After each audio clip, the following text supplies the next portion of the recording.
आप देख रहे हैं एसडीएम न्यूज। मैं हूं रियाज अंसारी। इस वक्त मैं महाराष्ट्र के तारीखी शहर औरंगाबाद से बात कर रहा हूं और आज का जो मेरा विषय देखिए, बहुत ही हसास मौजू पर मैं आपसे गुफ्तगू करने जा रहा हूं और ख़ास करके मुसलमानों से मैं गुफ्तगू करने जा रहा हूं। देखिए, ग्रुपों के अंदर ये लगातार ये हफ्ते में कुछ ऐसे बातें गर्दिश कर रही है। तो बम्बई के अंदर कुछ मुसलमानों की जो है तो कम से कम 40 से 45 मुसलमानों की लड़कियां जो है तो मतलब धर्म परिवर्तन कर रही हैं और हिंदू समाज के लड़कों से अपनी मर्जी से शादी कर रही है। बाज़ाब्ता उन्होंने सरकारी एप्लीकेशन भी दी है, तो बाज़ाब्ता उसके वो एप्लीकेशन के वो वायरल हो रहे हैं कि भाई उसकी उम्र क्या है, उसका पता क्या है। तरीका होता है सरकारी, मतलब कानूनी तरीका होता है। वो बातें गर्दिश कर रही है, उसमें अपीलें भी आ रही है कि भाई ये माँ बाप को जाके बोलो, ऐसा करो वैसा करो। तो बहरहाल हमारे पास संविधान है, हमारे पास जमहूरियत है। यहाँ पर हर बालिग लड़का या लड़की चाहे कोई भी धर्म समाज का हो, अपने हिसाब से इसको चलने का, जीने का, चलने का अधिकार है और अपने मर्जी शादी करने का अधिकार। ये कानूनी इसको हक है, राइट्स है, चाहे कोई भी समाज के रहो आप। तो खैर ये कानूनी बात एक अलग बात हो गई। लेकिन जिस मुसलमान दर्द को छलका रहे हैं, हाय तौबा कर रहे हैं, एक तरह का मातम कर रहे हैं कि भाई ये मुसलमानों की लड़कियों क्या हो गया, ये क्यों जो है तो मुर्तिद हो रही हैं, ये अपने इस्लाम धर्म छोड़कर जो है तो हिंदू धर्म में परिवर्तन हो रही है, मतलब स्वीकार रही है। ऐसी बहुत सी बात से गर्दिश कर रही है। कुछ वीडियो भी आ रहे हैं, सारी बात है। अभी हाल में एक वीडियो भी आया था, देखिए यूपी की तरफ का था, जो लड़की ने बोली कि भाई उसके बाबा बेचारे अच्छे खासे मौली नुमा मुसलमान बेचारे गरीब शरीफ, उनकी बच्ची जो हमेशा एक मतलब आलिमा थी, कुरान पढ़ती थी, पाँच टाइम की नमाज पढ़ती थी, उसके बाद भी उन्हें इस्लाम धर्म को छोड़ दिया और शादी कर ली। खैर मैंने पहले कहा कि हमारे पास जमहूरियत है, लोकशाही है, हर बालिग को अपने अपने तरीके से जीने का अधिकार है। उसमें मैं ज़्यादा नहीं कहूँगा क्योंकि कानून का अधिकार है। लेकिन जो हाय तौबा मचा रहे हैं उनसे ज़रा मैं मुखातिब हूँ, उनसे मैं दो टोक बात करना चाहता हूँ कि देखिए ये जो वाक़यात हो रहे हैं ये छोटे मोटे वाक़यात नहीं है। मैंने इससे पहले भी शायद कोई वीडियो में मैंने एक रेफरेंस दिया था कि लॉकडाउन से पहले एक प्रोग्राम के अंदर दिल्ली गेट के बाहर इलियास किरमानी साहब, जो बहुत बड़े मतलब समाजी नेता है, समाजी खिदमतगार है, मुस्लिम आवामी कमेटी का सदर है, उनके घर के पास एक जलसे आम हुआ था इस्लाह माशरे के नाम पर। शहर के बड़े बड़े दिग्गज उलमाए दीन, बड़े बड़े लोग आए थे और उसमें यह तय पाया था कि भाई इस्लाह माशरे में मुसलमान बिगाड़ की पैदा हो रहा है। वो प्रोग्राम मैंने शूट भी किया था, काफ़ी चैनल वाले भी आए थे, काफ़ी शहर के जिम्मेदार मौजूद थे। औरंगाबाद की बात बता रहा मैं, आप इसकी इंक्वायरी कर सकते हैं। तो उसके अंदर एक बातों में एक बात निकल के आई थी कि गुज़िश्ता 10-12 साल पहले, यानी कि 5 साल पहले एक जो कार्यक्रम हुआ था, उससे 12 साल पहले, यानी कि वो 5 साल ईयर 12 साल 17 साल या 18-20 साल पकड़े चलो, तो 18-20 साल के अंदर इंडिया लेवल की बात कर रहा मैं, सरकारी लेवल पर रजिस्टर्ड 40 लाख से ज़्यादा मुसलमान की लड़कियों ने अपनी स्वेच्छा से, मर्जी से हिंदू धर्म को स्वीकारा और वो समाज के लड़कों से कानूनी तरीके से शादी की, अपने अधिकार का इस्तेमाल करते हुए। ये रिपोर्ट है, ये कोई ऐसा लंतरन वाली बात नहीं है, ये कहानी किस्सा नहीं है, कयास आ रहा ही नहीं है। उसमें यह भी कहा गया था कि ये वो आंकड़े हैं जो सरकारी नहीं अपने एप्लीकेशन देते, एक जो मैरिज सर्टिफिकेट ऑफिस रहता है, मैरिज ऑफिस, कि भाई कोई अंतर्राष्ट्रीय धर्म के लोग विवाह करते हैं, वो एप्लीकेशन देते हैं, भाई किसको एतराज है क्या, कुछ बात है कि आके मिलो, जो कानूनी प्रक्रिया होती है। तो ये वो आंकड़े हैं जो खामोशी में कर लिए कि तू मुझे कबूल और मैं तुझे कबूल, इस बात का अल्लाह है गवाह, और मामला चल रहा है, वो मामले अलग ही जी, समझ जाइए आप। तो बहरहाल ये वीडियो बनाने का हमारा मकसद ये है कि बड़ा अफसोस होता है साहब कि जहाँ मुसलमान तबाह बर्बाद हो रहे हैं, हमारे जिम्मेदारों को उस पर कोई ज़्यादा ध्यान नहीं। बहुत अफसोस होता है, मातम करने को दिल करता है, ध्यान नहीं है साहब ध्यान। ये बात को इजी ले रहे हैं, 40 लाख का आंकड़ा, और उसके बाद कितने हजारों चले गए होंगे। हो सकता है 2-5 साल के बाद ये आंकड़ा एक करोड़ को छू जाए, हो सकता है अल्लाह ना करे, हो सकता है कि 1 करोड़ के मुसलमान की बच्चियों ने अपना इस्लाम धर्म छोड़कर हिंदू धर्म में जाके शादी की, उनका अधिकार है। सवाल ये ऐसा हो रहा क्यों है, इसके जहां तक मेरा सर्वे है 80 से 90% जिम्मेदार मुसलमान खुद है। ना हिंदू संगठन है, ना हिंदू समाज है, ना कोई आरएसएस है, न जैसा हम आरोप लगाते हैं इनके ऊपर कि जिम्मेदार है ये साजिश कर, नहीं, इससे 80-90% जो जिम्मेदार है हम खुद मुसलमान हैं। मैं आपको थोड़ा तफसील से बताना चाहूंगा, वीडियो पूरा देखिएगा, काफी बड़ा भी हो सकता है वीडियो। कि देखिए आज भी देखो ना हमारे घरों में क्या चल रहा है समाज के अंदर, कि मसलकों की दीवार खड़ी है। हम सैयद है, हमको पठान की बेटी नहीं चलती, हम पठान है, हमको शेख की बेटी नहीं चलती, हम तो बहुत आला घराने के, हमको शाह की बेटी नहीं चलती, हमको इसकी बेटी नहीं चलती। नहीं, कंप्रोमाइज नहीं कर रहे हम। हमारा बेटा तो खूबसूरत है, हमारे पास तो प्रॉपर्टी है, हमारे पास तो किराया, और हमारे मतलब जो रिटायर हजरत है रहते ना, वो हजरत बूढ़े के बाद मेरी पेंशन जो 40,000 आती, किराया भाड़ा मिला के मेरा 1 लाख की महीने की आमदनी है। मेरा बेटा खूबसूरत है, खुद का मकान है, 1 करोड़ 2 करोड़ प्रॉपर्टी है। मुझे अच्छी घर की बच्ची होना, गरीब घर की बच्ची नहीं होना, अच्छे लेवल के लोग होना। हमारा बेटा गया तो हम गए तो हमारी मेहमान नवाजी होना, 4 पकवान सामने होना, ठंडा भी होना, मीठा भी होना, खट्टा भी होना, ये हमारे चोचले है। ये सच्चाई बता रहा मैं आपको। हम कंप्रोमाइज नहीं कर रहे, कंप्रोमाइज नहीं कर रहे ही नहीं। बस जरा कोई लफड़ा हो गया, जरा कोई बात गर्दिश आ गई तो जुमे खुतबात में मस्जिद में बयान, धुआंधार बयान, ऐसा बयान के मस्जिद की दीवारें हिल जा रही। और जब लोग बाहर आ रहे तो 2 घंटे के बाद फिर जैसी की वैसी। क्या सुने और क्या नहीं सुने कोई एहसास नहीं, एहसास ही नहीं। पूरे जिम्मेदार मुसलमान, मतलब 90% 80% हम खुद मुसलमान हैं। जो मुसलमान जितना बड़े अपने आप को बोलता है कि मैं कौम का जिम्मेदार हूं, मैं कौम का समाज सेवक हूं, मैं कौम का रहबर हूं, हर वो ऐसा बोलने वाला शख्स इस घटना का जिम्मेदार है। जो शख्स अगर ये जुमला बोलता है कि मैं कौम का समाज का बहुत बड़ा ठेकेदार हूं, तो वो शख्स भी इसके अंदर शामिल है। चाहे सियासी हो, माशी हो, समाजी हो, या कोई भी सतह से आप काम करते हो, आप इसके जिम्मेदार ठहराए जाएंगे। दुनिया में भी ठीक है, आप दुनिया में आप शायद आप ना माने, ये आप तस्लीम ना करें, लेकिन कल यौम आखिरत में जब हशर का मैदान होगा तो आपकी पकड़ होगी, आप बच नहीं सकेंगे साहब, बच नहीं सकेंगे। तो बहरहाल मैं आपको बोल रहा हूँ, बम्बई का ही है, मैंने पढ़ा हूँ, लेकिन मैं आपको लिस्ट में आपको डिस्प्ले इसलिए कर रहा हूँ क्योंकि उनका जो बच्चियों ने, मुसलमान की बच्चियों ने अपना अधिकार इस्तेमाल किया कानूनी तौर से, उनका राइट्स है। अब हम बता के गलत बात है, क्योंकि उनका अधिकार है, हो सकता है उनको बुरा लगे, इसलिए मैं लिस्ट बता नहीं रहा हूँ। अलबत्ता वो सोशल मीडिया पे घूम रही है, लेकिन काफी बात वायरल हो चुकी है, कोई ढकी छिपी बात नहीं। 45 के आसपास मुसलमान की लड़कियां हैं जो अपनी मर्जी से जो है तो इस्लाम मतलब धर्म को छोड़कर जो है तो शादियां कर रही है। ये आंकड़े मतलब आ रहे हैं। तो सवाल ये है कि इसके अंदर सब में ज्यादा अगर कोई मैं जिम्मेदार, अगर मैं जाती तौर से मानता हूं, जुमले पे गौर कीजिए, जाती तौर से मैं मानता हूं, तो ये मुस्लिम पर्सनल लॉ बोर्ड है, इसके जो जिम्मेदार है मैं इनको मानता हूं।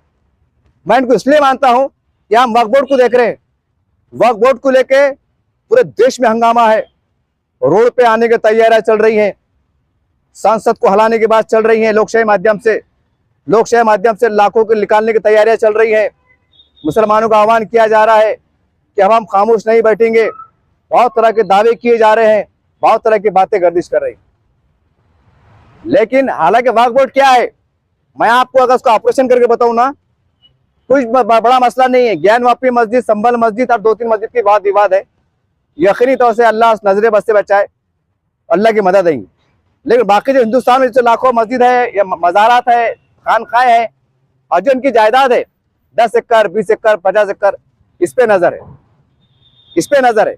ये जमीन का इस्तेमाल सही हो जाए या गवर्नमेंट अपने ताबे में ले इसका इस्तेमाल सही करेगी, गवर्नमेंट की सोच है। यानी कि पूरी नजर दरगाह पे नहीं है, मस्जिद पे नहीं है, खानपा पे नहीं है, उसकी जो प्रॉपर्टी है, मान लो भाई एक मस्जिद है, ऐतिहासिक मस्जिद है, उसकी 100 एकड़ जमीन है, मिसाल दे रहा मैं आपको, तो भाई उनको मस्जिद से लेना देना नहीं है। वो 100 एकड़ जमीन का यूटिलाइज क्या हो रहा है, क्या उसके अंदर भ्रष्टाचार हो रहा है, सरकार इसके ऊपर शिकंजा कस रही है, सरकार इस पर कस रही है। और मुसलमानों को जिम्मेदार कह रहे हैं कि भाई हमारे मस्जिदें खतरे में है, हमारी दरगाहें खतरे में है। बहरहाल वो तो अल्लाह जाने कि क्या मामला है भाई, इसमें कोई शक नहीं कि दौरे क़यामत है, हर दिन आने वाला मुसीबत मुसलमानों के लिए एक नई मुसीबत लेके आ रहा है। लेकिन बहरहाल मैं आपसे सवाल कर रहा हूँ कि इतना बड़ा आंकड़ा आता है, इतनी बड़ी घटनाएं घटती है, हमारे पास कोई निज़ाम तरतीब नहीं होता है। हाँ, वक्फ बोर्ड को बचाने के लिए पूरे देश में हंगामा हो रहा है, अरे जमीन बचा करेंगे क्या? ये हमारी देश, हमारी कौम की मुस्लिम बच्चियां, ये ईमान वाली बच्चियां, ये कलमे पढ़ने वाली बच्चियां, ये हालात से ये क्यों हो रहा है, कैसे हो रहा है, इसके ऊपर लाएमल तैयार नहीं हो रहा है।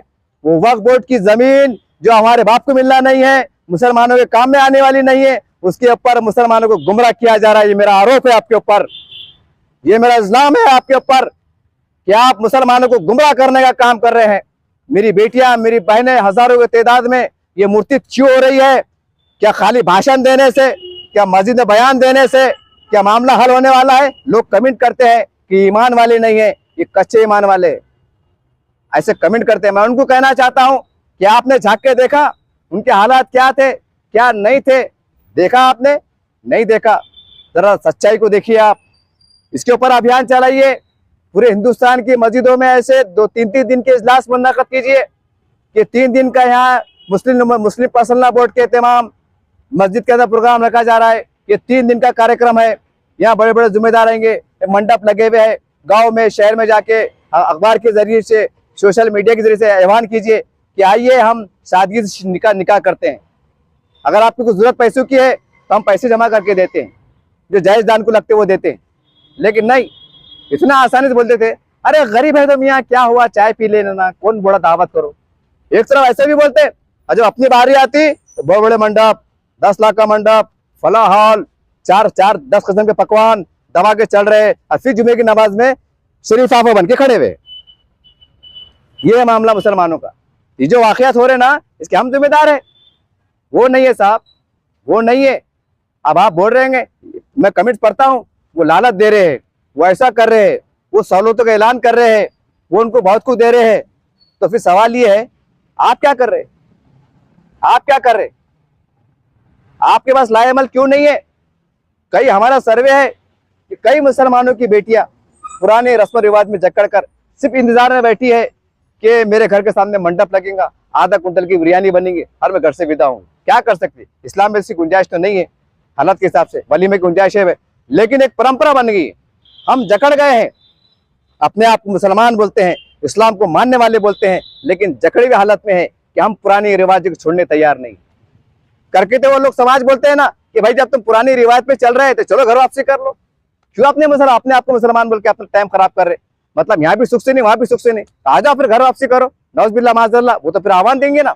जब आप पुरानी परंपरा छोड़ने को तैयार नहीं है तो फिर वो उनका बोलना वाजिब है, नौज़बिल्लाह माज़अल्लाह, क्या करो घर वापसी, आ जाओ सनातन धर्म में। क्या बुरा बोलते हैं? फिर बुरा लग रहा हूँ आपको, मैं आपको झिझोड़ने का लफ्ज़ इस्तेमाल कर रहा हूँ। मैं आपको आवाज दे रहा हूँ कि अपने अपने गलियों में, महल्लों के अंदर कई सैकड़ों की तादाद में मुसलमान की बेटियां शादी गुजार में। ठीक है, एकदम तख्ता नहीं पलटेगा, एकदम इनकलाब नहीं आएगा। आप बोलेंगे कि कल से सुन्नत आम हो जाना, इस्लाम की दायरा फैल जाना, सच्चे पक्के मुसलमान बनना नहीं हो सकता साहब। अरे बड़े बड़े आलम दीन जो बड़े बड़े जिम्मेदार है, वो आलिशान महलों में रह रहे हैं, वो आलिशान बंगलों में रह रहे हैं, वो कारों में घूम रहे हैं, फर्स्ट क्लास ड्रेस पहन रहे हैं, और नबी की बात करते हैं, सहाबा की बात करते हैं, बुजुर्गान औलिया की बात करते हैं। अरे उनका क्या बात करते साहब? उनकी आंख पे क्या ड्रेस था? फटा हुआ कपड़ा, टूटा फूटा, पैर में चप्पल नहीं।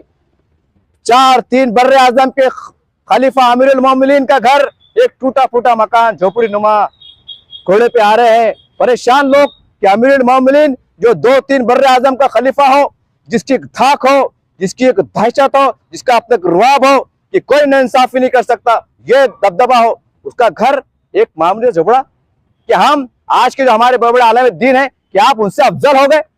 आप तो इस्लाम की बात करते ना, आप तो 1400 साल पहले की बात करते ना, तो आप बंगले बना रहे क्यों? आप आलीशान महल में, मतलब बंगलों में रह रहे क्यों? कार इस्तेमाल कर रहे क्यों? मत करो ना, कच्चा पक्का मकान बन रहा। अगर कार में, चलो भाई टेक्नोलॉजी का जमाना है, सेकंड हैंड कार लो एक आधी। भाई कार क्या है, अपन क्या रेसर में जा रहे क्या? नवी कार ले रहे तो कि चलो भाई रेस में लगना है, जीत के आना है, ऐसा कुछ है कि नहीं? 1 लाख आधी लाख की कार सेकंड हैंड मिल जाती, थोड़ा 10-20 का काम करा लो, जरूरत भी हो जाती। चलो कार में चलना है, चलो वक्त बचता भाई, चलो कार का सफर करना है तो नवी सेकंड हैंड कार लो। एक मिसाल दे रहा मैं आपको, हमारे पास तो मामले अलग है। देखो आप, आपके सामने है, कोई इस्लाम तराशी वाली बात नहीं है। मैं सबकी बात नहीं कर रहा हूँ, लेकिन बड़ी अक्सरियत की है, जुमले बहुत खुशी है, सबकी बात नहीं कर रहा हूँ, लेकिन बड़ी अक्सरियत इस रास्ते पे कायम है। कहाँ से इनकलाब आएगा, कहाँ से हालात खराब नहीं होंगे।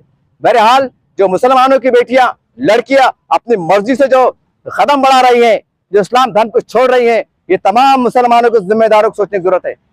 कहीं आपका गिरबान पकड़ा ना जाए, कि कहीं आखिरत में आप पकड़े ना जाए। याद रखो, मैं फिर एक बार आवाज दे रहा हूं, हालांकि बहुत छोटा आदमी हूं, आपके सामने कोई हैसियत नहीं मेरी, मैं बहुत मामूली सा आदमी हूं, लेकिन मैं इस वक्त जो कह रहा हूं अपने ईमान की हरारत में कह रहा हूं, ईमान के जज्बे से कह रहा हूं, कौम मिल्लत के जर्जे सरशार होकर डूब कर कह रहा हूं कि खुदारा तमाम हिंदुस्तान में जितने भी मस्जिद के तामीरी काम चल रहे रोक दीजिए, जितने मदरसे के तामीरी काम चल रहे हैं रोक दीजिए। हम टीना लगा के नमाज पढ़ लेंगे, हम पर्दे लगा के नमाज पढ़ लेंगे।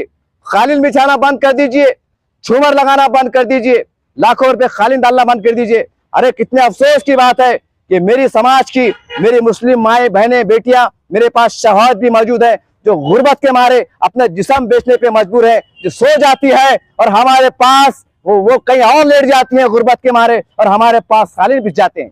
मेरी बेटी, मेरी बहन कहीं और जो है तो बिछ जाती है और मस्जिदों में लाखों रुपए कालीन बिछ जाती है। बताइए कहाँ का इंसाफ है? ये कौन सा तर्क है? ये कौन सा ईमान है? ये कौन सी इस्लामियत है? ये कौन सी ईमानियत है? ये कौन सी हक़ानियत है? ये कौन सी शरीयत है? ये कौन सी मारिफत है? हम कैसे मुसलमान हैं? हम कैसा कौन सा निजाम पे चल रहे हैं? मैं पूछना चाहता हूं आपसे। नहीं कर सकते, लेकिन नहीं, हमको राजनीति फुर्सत नहीं है, अपने बाप को मिलना नहीं है, वक्फ की जमीनें जो चलेगी हमारे बाप को मिलना नहीं है, गरीबों का फायदा होना नहीं है, लेकिन हम वहां वक्त जाय करेंगे, वो धरने मोर्चे में लाखों करोड़ रुपए खर्च करेंगे, लेकिन मेरी बहन, मेरी बेटियां जो पामाल की इज्जत पामाल हो रही है सिर्फ पैसों के मारे, हम वहां खर्च नहीं करेंगे। अरे कौन से आलिम है आप? कौन से मुफ्ती है आप? अरे कौन से है? मैं लफ्ज इसलिए इस्तेमाल कर रहा हूं कि मैंने हदीस में पढ़ा हूं कि एक टोला उलमाए हक का भी रहेगा और एक टोला उलमाए सू का भी रहेगा। तो मेरा इशारा उलमाए सू की तरफ है, उलमाए हक की तरफ नहीं है। बताइए ना, कैसा निजाम को रोकेंगे आप? खामोश तमाशा ही देख रहे हैं, इल्जाम लगा रहे हैं, मुसलमानों के एहसास से कमतरी मुब्तला कर रहे हैं कि भाई ईमान कमजोर है। शर्म की बात है कि जब हमारे पास ये ऐसा निजाम जकड़ा हुआ है, ये गरीब के दिल में तस्वुर है कि जब तक पलंग बिस्तर ना हो, छोटा मंडप ना हो, 15 किलो की तहारी बिरयानी ना हो, विदा नहीं हो सकती है। लोग शादी नहीं मानते हैं, यह शादी समझ में आती है जब निजाम ऐसा हो। हमें निजाम को थोड़ा सा उसके साथ चलते हुए उसको आहिस्ता आहिस्ता से गंदगी को साफ करने की जरूरत, ये काम करने की जरूरत है। आज हम बहुत बावकार तरीके से, हमारे पर निजाम नहीं है। इज्तिमाई शायदे का नाम आता है तो लोग मायूस समझते हैं, लोग समझते हैं हम फकीर है क्या, हम शाह है क्या, हम ये है क्या, हम सैयद खानदान के, हम ये पानदान के, हम वो अव्वलदान के हैं, ये बोलते हैं। और जब लफड़े हो जाते, जब लड़के भाग जाती, निशी मुंडी कर लेते, फिर कहाँ जाते आपका खानदान, कहाँ है आपका उगलदान, कहाँ है आपका पानदान? जब एहसास नहीं होता। और आप हमारे माशरे में क्या चल रहा है आज भी? नहीं, टक्कर को टक्कर होना। हमारा बेटा दुबला है, हमको बेटी दुबली होना। हमारा बेटा शाहरुख खान है तो उसको ऐश्वर्या राय जैसी होना। हाँ, तो लफड़े हो रहा क्या? जो अच्छी बालिग हो जा रही, ये मोबाइल का जमाना है, सब कुछ दिख जा रहा।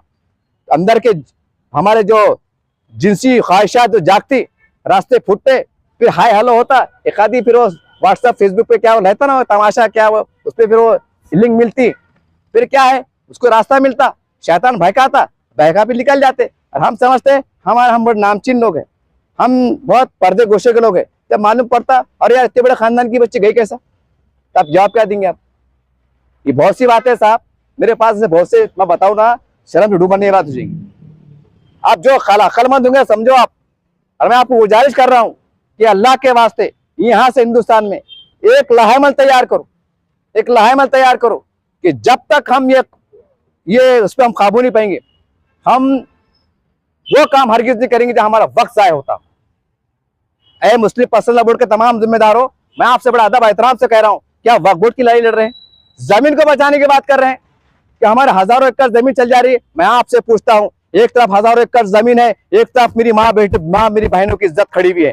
बताइए, एक तरफ हजारों लाखों बेटियां जिसकी इज्जत पामाल हो रही हो, वो मतलब दीन से बेदखल हो रहे हो, अपनी मर्जी से हो रहे हो, एक तरफ हजारों एकड़। बचाइए कि जमीन को बचाना अफजल है कि मेरी कौम की बेटियां जो ईमान से बेदखल हो रही है, कि उनको बचाना अफजल है?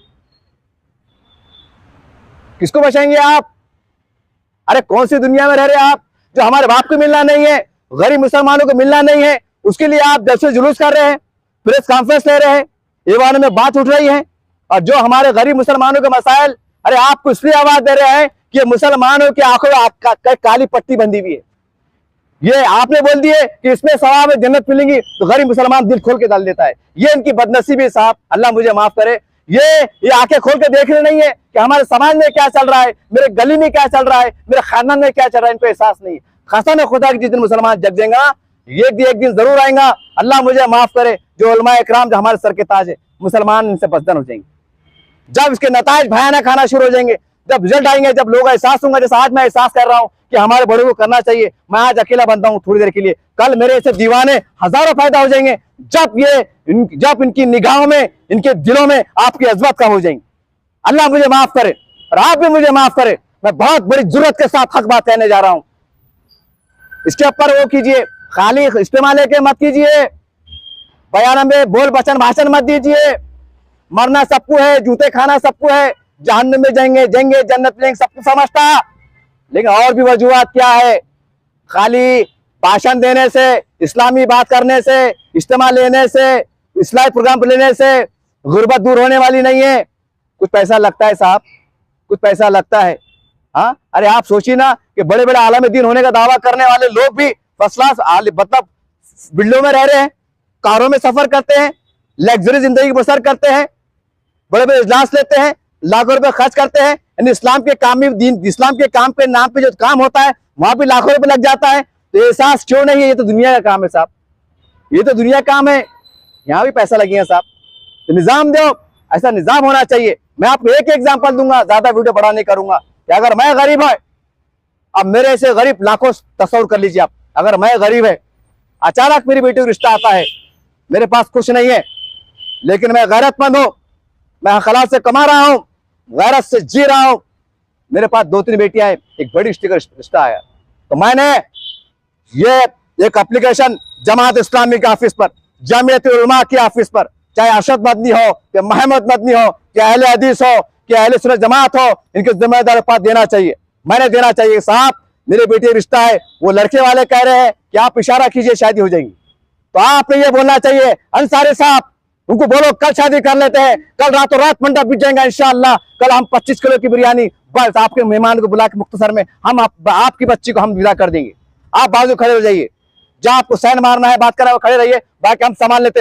ऐसा ये बात होना चाहिए साहब, जब ये काफिला रुकेगा, जब ये सिलसिला रुकेगा, ये होना चाहिए। रोक दीजिए मस्जिद के तामीरात को, काम को आप, ये अल्लाह का घर है, मुझे यकीनी तौर से बहुत बड़ा काम है, लेकिन मैं आपसे पूछता हूं कि एक तरफ लाखों रुपए खर्च हो रहे हैं और वही खर्च अगर मेरी माँ बहनों गुर्बत पे अगर सर्फ होते हैं तो वो मुर्तिद होने से बच सकती है, वो इस्लाम से बेदखल होने से बच सकती है। तो अफजल अमल क्या है? क्या मस्जिद बनाना है कि हजारों मेरे बेटियां मेरी बहनें जो बेदखल होने के एक कोशिशों में शैतान उनको भड़का रहा है कि उनको रोकना अफजल है? मैं आपसे पूछता हूं, अरे कुछ तो जवाब दो, जवाब दीजिए आप।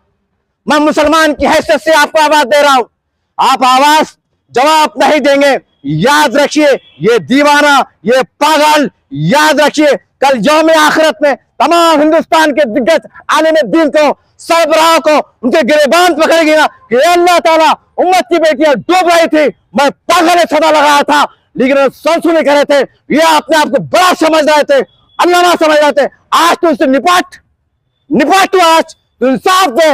मैं तमाम बेटी सबसे आपके लिए हुज्जत का सबब बन जाऊंगा, याद रखिए, सुनिए, कान खोल कर सुनिए, मैं आपको छोड़ने वाला नहीं आखिरत में।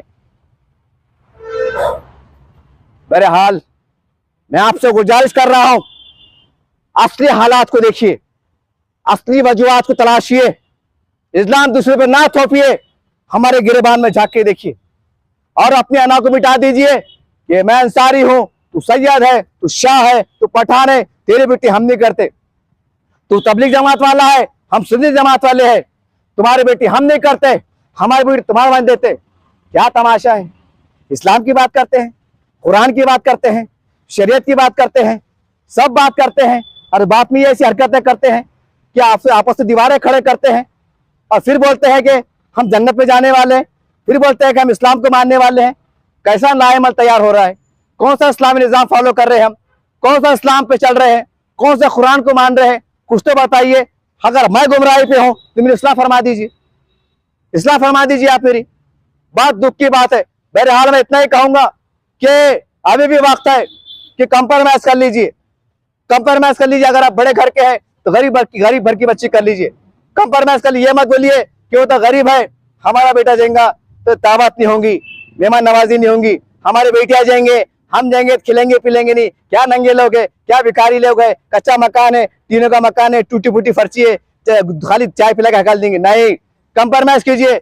अगर आप कंप्रोमाइज नहीं करेंगे तो ये मुसलमानों की बेटियां जो इस तरह के वाकयात आ रहे हैं, फिर ये शैतान के बहकावे में बोलो, ये अपने अधिकार का इस्तेमाल करके बोलो, ये कंप्रोमाइज करेंगी। फिर एक का नाम रहेगा रजिया फातिमा तो उसके शोर का नाम रहेगा कामड़े, एक का नाम रहेगा हाजरा तो उसके पतिदेव का नाम रहेगा कैलाश बापू। मैं आपको उदाहरण दे रहा हूं। फिर ये बेटियां कंप्रोमाइज कर लेंगी। और ये मत बोलिए, ये यकीन नहीं बोल सकते कि ये जो भी है अल्लाह से पूछेगा, लेकिन कसम है खुदा की अगर इनकी हरकत के पीछे अगर कहने के हम पकड़े जाए कि हम अगर आखिरत में खुसरवार ठहराए जाए तो कसम है खुदा की बहुत बदतरीन अजाब से दो चार होंगे हम, बहुत बदतरीन अजाब से दो चार होंगे हम, बचने वाले नहीं है। ऐ मुसलमानों, याद रखो, ये तफरीका छोड़ो, दीवारें छोड़ो, तू ऐसा है मैं छोटा है, ये हमारा बेटा ऐसा है, तुम्हारी बेटी ऐसी है, तुम्हारी बेटी काली है, तुम्हारी बेटी मोटी है, तुम ये है, ये मत सोचो। वो अल्लाह रब्बुल आलमीन है, रिस्क देने वाला वो है। आगे बढ़ो, कुर्बानियां दो, कुर्बानी देना पड़ेंगे आपको। अगर मुसलमान है, इस्लाम को मानने वाले हैं तो कुर्बानी के आगे बढ़ाएंगे, नहीं ये दिखावा रहेगा, ये सिर्फ दिखावा रहेगा। ये आलीशान मस्जिद है, ये मीनारे, ये रोजे, ये इफ्तार पार्टियां, ये ईद की नमाजें, ये जुमे की खुतबात, ये बयानात, ये रूहानी मंजर, कहीं ऐसा ना हो कि रियाकारी का दिखावे का सबब बन जाए और हम मुंह के बल घसीटते हुए जहन्नम में दाखिल कर दिया जाए। अल्लाह मुझे बचाए और आपको बचाए, कोई बदगुमानी आपसे नहीं है। लेकिन आपको जो भी कहा हूं, मुझे बात को बुरा मत मानिए, मुझे माफ करते हुए कह रहा हूं कि मैंने आपको सिर्फ जो तल्ख अल्फाज इस्तेमाल किया हूं, सिर्फ आपके झिझड़ने के वास्ते किया हूं, क्योंकि मैं ऐसे कई घरानों से आपको मिला सकता हूं कि जो अगर आपने खामोशी में उनकी बच्ची को अगर पलंग बिस्तर थोड़ा दिला दिए तो उनकी कल शादी हो सकती है। मेरे पास मैं ऐसे 50 लोगों को जानता हूँ औरंगाबाद शहर के अंदर कि जो एक खानदानी है, इनको तुर्रा भारी है कि हम तो फला खानदान से, हम तो फला खानदान से, हमने ऐसा कैसा करना, इस्लामी शादी कैसे करना, इज्तिमाई कैसे करना, ये लफड़े ये दायरे में है, ये निकल नहीं पा रहे जहालत के दौर से। लेकिन अगर खामोशी में उनको बोले कि खास साहब ये पलंग बिस्तर और ये ले लो, ये हम तुमको रात घर पे पहुंचा दे रहे और खामोशी से 25 किलो खाना कर लो और तुम्हारी बेटी को विदा कर लो, खासा में खुदा है कि आज 50 रिश्ते मेरे पास मौजूद है। मैं ऐसे लोग बोलते हैं, लेकिन बावखार तरीके से अब तो बोलेंगे फोटो सेशन होना, हम पेपर में आना, हम बुरखे में खड़े रहना, ऑफिस के बाहर खड़े रहना, ये चलने वाला नहीं है, ये चलेगा नहीं। तो होगा क्या, फिर ये छूंगा, उसका नाम रहेगा फातिमा और उसका शोर का नाम रहेगा रामो, श्री रामो नाम रहेगा, याद रखो। बहरहाल जो बेटियां जा रही हैं, इन्होंने यहाँ के संविधान का, अपनी जमहूरियत का, अपने बालिग होने का अख्तियार इस्तेमाल कर किए। मैं इस पर ज्यादा कुछ नहीं कहूंगा, तो कानूनी मसला है। लेकिन अगर हमारे अंदर की जो कमियां है, जो कोताहियां है, मैं सिर्फ उनकी तरफ इशारा कर रहा हूं। ये वीडियो बनाने का मकसद यह है कि मुसलमानों के अंदर जो खराबियां है, जो कमजोरियां है, जो कोताहियां है, जो बड़ों की है और आम मुसलमानों की, सिर्फ उसी की तरफ मैं इशारा कर रहा हूं। बाकी उस तरफ मैं ज्यादा कह नहीं सकता हूं, क्योंकि हमारे पास संविधान है। चाहे कोई भी समाज की लड़की हो, कोई भी समाज का आदमी हो, उसको अपने हिसाब से जीने का, रहने का, मरने का इख्तियार हासिल है। ये यहाँ की खूबसूरती है, यहाँ की ताकत है। तो हमें यहाँ के कानून का भी एहतराम करना होगा, यहाँ के कानून का भी सम्मान करना होगा और कानून के तरीक़ों को देख के आगे हमें चलना होगा। बहरहाल याद रखिए, अभी भी वक्त है कि आए वक्फ बोर्ड के लड़ने वालों, आए जमीन बचाने वालों, मैं आपको आवाज दे रहा हूँ कि गरीब मुसलमानों के बेटे को बचा लो, मुठभेड़ में बचा लो कि ये जमीन कुछ होने वाली नहीं है। अगर चली गई तो कोई फर्क पड़ने वाला नहीं है। कोई जमीन को हिंदू बनने वाली नहीं है, कोई जमीन को मुसलमान बनने वाली नहीं है, कोई जमीन को ईसाई बनने वाली नहीं है। लेकिन ये लड़कियां अगर हालात के मारे, गुर्बत के मारे अगर कोई हालात हो जाए तो याद रखिए ये आपकी जिम्मेदारी है। अरे आलिशान इमारतें बनाने वालों, मदरसे के नाम पे करोड़ रुपए चंदा जमा करने वालों, मैं आपको आवाज दे रहा हूँ, थम जाइए, रुक जाइए और कंप्रोमाइज कीजिए। थोड़ा हालात के हिसाब से, नए हालात में हम क्या कर सकते हैं, कहाँ सैलाब आ रहा है, हमें क्या करने की जरूरत है, उस पर गौर कीजिए। आपको करना होगा, नहीं तो कल यौम आखिरत पे पकड़े जाएंगे। याद रखिए, हो सकता है अल्लाह उनको माफ कर दे, लेकिन आप जो एक अपना रुआब छाड़ते थे कि हम अल्लाह माँ है, हम मुफ्ती माँ है, हम इसके सरबरा है, हम आलिम दीन है, हम ये है, हम वो तंजीम सरबरा है। कल यौम आखिरत में कहीं ऐसा ना हो कि आपको रुस्वा होना पड़े, आपको शर्मिंदा होना पड़े। हम आपको आवाज दे रहे, मुसलमान की हैसियत से रमजान का पीरियड चल रहा है, 14वां रोजा चल रहा है, मैं ईमान की हालत में आपको आवाज दे रहा हूँ, शहादत पेश कर रहा हूँ, पागल नहीं हूँ, दीवाना नहीं हूँ, एड़ा नहीं हूँ, आपको आवाज दे रहा हूँ। याद रखिए, अगर अब भी आपने मेरी बात अनसुनी कर दी और कोई इस पे अमल एक्शन में नहीं आया आप, तो याद रखिए कल यौम आखिरत रहेंगी, मेरा हाथ रहेगा, आपके गिरबान रहेगा। आप तो बोल सकते हैं अरे लौंडा है, अरे छोटा मोटा है, अरे यूट्यूबर है, चिल्लर है, अरे आपको सिखा रहा क्या, लेकिन याद रखो कल यौम आखिरत रहेंगी, जब मैं आपका गिरबान पकड़ूंगा, जब आपको मेरी हैसियत का, मेरी ताकत का एहसास होगा और आपको अपनी हैसियत का एहसास होगा कि हम क्या थे और ये लड़का क्या था। मेरे हाल मेरे बोलने में चले माफ कोई गलती हुई मुझे माफ कीजिएगा, लेकिन ईमान के साथ आवाज दिया हूं कि जो हालात रोनुमा हो रहे हैं इसके अंदर उनकी कोई गलती नहीं है, बच्चों की भी कोई गलती नहीं है, बहुत सी गलती 80-90% हमारी है, बाकी जो हालात आएंगे सामने देखेंगे। लेकिन जहां हम कम पड़ रहे हैं, जो हमारी गलतियां हैं, जो हमारी कोताहियां हैं, अगर हमने इसकी इस्लाह नहीं की, उसके ऊपर रात दिन 24 घंटे काम करने की जरूरत है साहब। इस्लाम आजकल काम चलने वाला नहीं है, ऐलान करना पड़ेगा, मस्जिदों में कैंप लगाना पड़ेंगे, उनको तलाशना पड़ेगा, पैसों की मदद। कोई एड़े भोले ऐसे भी रहेंगे कि नहीं हमको पैसे दे दो, हम हमारे बच्चों घर से विदा करते, ऐसे भी लोग हैं मेरे पास, ऐसे लोग संभालना पड़ेगा। खाला 1 लाख रुपए ले लो, बच्चे को निकालो, कहीं जहाँ दे रहे तुम दे दो, तुम्हारे शहर में दे दो, ऐसे करके थोड़ा ऐसा थोड़ा वैसा हिकमत से काम करना पड़ेगा साहब। न तुम बोलेंगे मेरे नबी ने करे थे क्या, तो फिर मैं आपसे सवाल कर रहा हूँ कि मेरे नबी ने नवे कपड़े थे पहने थे, कि मेरे नबी ने कार में घूमे थे, कि मेरे नबी ने आलीशान जिंदगी गुजारे थे क्या? आप भी जवाब, मैं आपसे सवाल करता हूं कि आप जब नबी की बात करते हैं, 1400 साल पहले इस्लाम की बात करते हैं, आपके मसला क्या है? अमर है एक 3 बर्रे आजम का खलीफा एक झोपड़े में रहता है, चाह तो बड़ा आलीशान महल तामीर कर सकता था, एक महल नहीं बना सका, एक दीवार नहीं बना सका, पक्की छत नहीं बना सका, तो आज के कौन से आलम दीन है, आज के कौन से मुफ्ती हैं जो क्या उनसे बड़े अफजल है? आप मेरे नबियों से, मेरे वलियों से, मेरे नबी से आप बढ़कर हैं। नौज़बिल्लाह। बहरहाल एक सदा थी, एक आवाज थी, आप तक पहुंचे। याद रखिए, काम पे लगिए, वरना ये हालात के लिए आप तैयार रहे। अब फिर इस फितने को कोई नहीं बचा सकता सिर्फ खुदा के। उम्मीद करता है कि अल्लाह तमाम लोगों को नेक हिदायत दे, हमें भी दे, आपको भी दे। बहरहाल आखिरी में दुआ है, आप दुआ कीजिए कि हालात काबू में रहे, माहौल साजगार रहे और अमन अमान का मामला चले इंशाअल्लाह। अस्सलामु अलैकुम रहमतुल्लाहि बरकातहू। अल्लाह हाफिज। इस वीडियो को शेयर कीजिए, सवाब आपको मिलेगा। अल्लाह हाफिज।